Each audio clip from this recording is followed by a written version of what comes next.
In this video, we're going to take a quick preview of Notion Mail, yet another feature of Notion that's available for all accounts, even the free ones.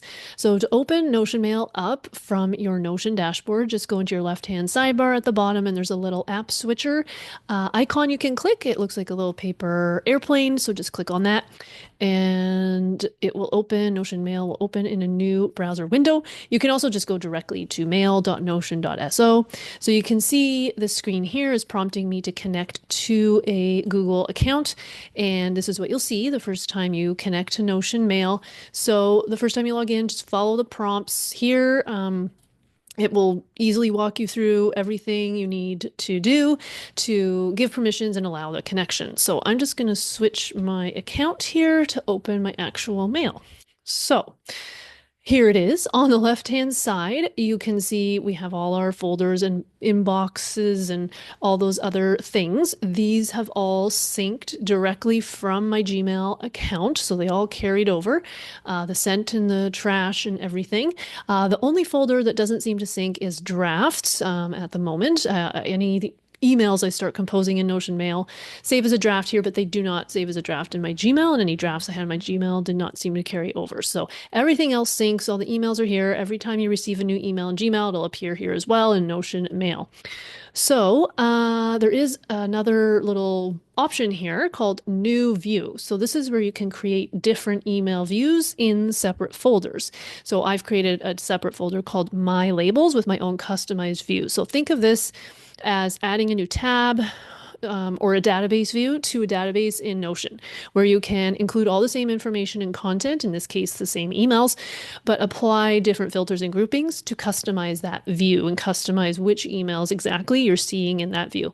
So if we just click New View, you can see some options come up. We can ask AI to help us create a view by describing what we want here. There are some templates that Notion has provided if we click on there to get started, or you can configure manually, which just means choosing your own options. And when you click that, it will redirect you to the filters icon here in the top right-hand corner to get started. And you can edit the folder, just by clicking the three dots next to the folder name and then clicking rename, and then you can rename it here and change the icon, including the color and everything right there. So very similar look and feel to Notion. So some examples and thought starters for how you would use these new and separate views.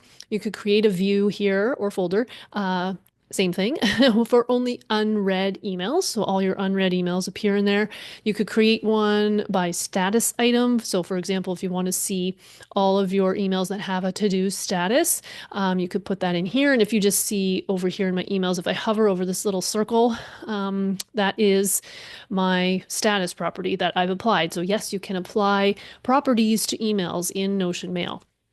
And then, yeah, you can create a view for whichever status item you like a to-do list for all your to-do items. Another option would be a client view. So create a filtered view for only those emails that are from your client's email addresses and domains. And another option is for meeting invites. Create a folder to just show meeting invites you receive. With calendar invites, that is. So if I click on the filter icon in the top right corner, you can see calendar event as an option. So it will recognize and filter any emails that have a calendar event. So those are just some thought starters. So in the name of creating new customized views, let's look at the top right-hand corner again here.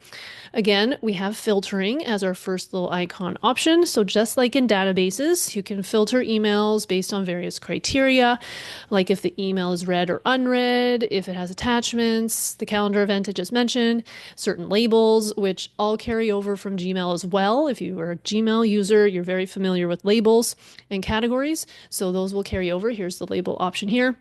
The priority as a property, who it's from, who it's to, even the CC and BCC fields, and subject keywords and dates and all the stuff you see here. So you can also click on the mailbox here at the very top to choose other folders to see in your view.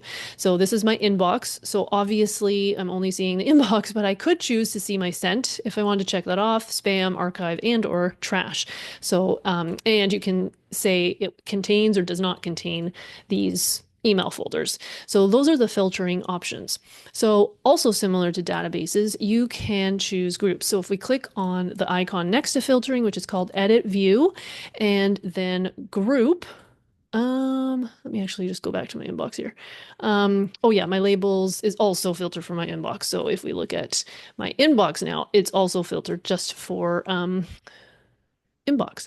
So we click on the edit view and then click on group. So the default is to group by date, and it uses dynamic dates, as you can see here. It has last 7 days, April, March, January, and so on. And if I had emails in my inbox that were sent today, it would be in a today category. So it uses dynamic timelines and dates by default. And emails will always sort chronologically in Notion Mail, regardless of any groups or filters that you apply. So let's just click on the group by here. And these are the options we have. So again, default date, we can group by starred and unstarred, important, email domain, priority select, a select property, by label, and unread. So let's take a look at a couple. So here's starred. Let's just group by starred. So now you can see I have my two groups. Here's the starred at the top, and then the unstarred at the bottom. And then it's very easy to switch emails between groups by clicking and dragging. So if I wanted to move this email up to starred, there we go. Now it's automatically labeled and starred because it's in that group. So that is very handy, I find, if you wanted to group a view by priority. So here's my priority options. Important to do, waiting, and no status. So now you can see they're all grouped by that. And it's easy to see which emails don't have a status. And then you can click and drag them to the status you want, like waiting, there we go, and so on. And if this is this to do is done, I'll just move it to no status or whatever, obviously, status items you have set up. So it's really handy for managing to-dos and important items. So let's ungroup that and move on to properties. You'll see there's a filter option here as well. It's pretty much exactly the same as this filter icon we just looked at. It's a little curious why it's in two separate places, but you'll see the same options there. Below that, we have properties, so I'll click on that. So these are all the properties I have applied and visible in my emails. And then you'll see there's a couple of properties at the bottom I've hidden from my emails. So each part of Notion, a Notion email, is considered a property. The from field is a property, as you can see. The subject is a property. The body of the email is a property, and so on. So, and labels are considered properties here as well, and managed here as properties. And you can click on this to like manage all the labels. These are all the labels I have set up. You can change the name here. You can change the color. You can split this from the inbox, meaning it will create a new view folder in your left-hand sidebar and take the emails out of your inbox and put them into that view. So right off the bat. So it's super easy to separate things that way. And yeah, let's just go back in there because there is also, if you go to the bottom of the properties and click add property, you can see some traditional Notion database properties here to choose. You can choose date and person and number and text. So there's a few options here to help manage your emails. So examples of how you might want to use some of these properties. You could add a text property to your emails to record your thoughts and notes on each email. You could use a date property to include a deadline on each email, a person property to include two teammates, so someone can be assigned to respond to an action on an email. You can create client categories like lead with a select menu, including lead, current client, past client, that kind of thing. So lots of ways to keep your emails organized. So now the last option up here is the custom hover actions. So if I just hover over my emails, you'll see there's some icons that pop up here for quick actions. And this is where you manage them. These are the ones I have. You can click and drag and drop them to reorder them. I can add a few different ones here. So that's totally editable and customizable. So a really cool one that I want to point out is the set reminder icon. It's this little clock here. So this means emails can be scheduled to reappear in your inbox at a later time. So if you want to be like reminded to come back to an email later, you can schedule it. So if I click on that, it gives you a couple of predetermined dates and times. Just click on the little calendar icon to choose your own date and time for the reminder. And there's the option. Yeah, let's save that. Oops. Oh, and you can see now it's moved to my left sidebar. It's created a reminders folder, so that's what will happen. Let me just open that up. Yes, here it is. I just clicked on the clock icon again. So we already have this reminder set. So there is one option here. If there is a reply to this email, then the reminder will be canceled. So remind if there's no reply, only if there is no reply. Or the other option is to send me a reminder regardless of if there's a reply or not. So I'm just going to clear that reminder so it'll move back to my inbox. So you'll see this email at the very top of my inbox, and it says 20 minutes ago here on the right in sort of like yellow orange text. That was a reminder I set for 20 minutes ago. So once the date and time come to be that you've chosen for the reminder, the email will move out of that reminder folder back into your inbox at the very top with this little orange yellow timestamp on it, and it will stay there until you open the email. And yeah, so it can be really handy. Just know, like, that's all that happens. You're not going to get a notification in your Notion dashboard or a pop-up on your screen or anything like that. That's all that happens. Top of the inbox and a little orange yellow timestamp. So it can be kind of helpful if you need some reminders. So let's look at creating a new email. If you look in the top left corner, there's a little pencil icon. I'm going to click that, and now we can see a new email has popped up. So just a few things to note here.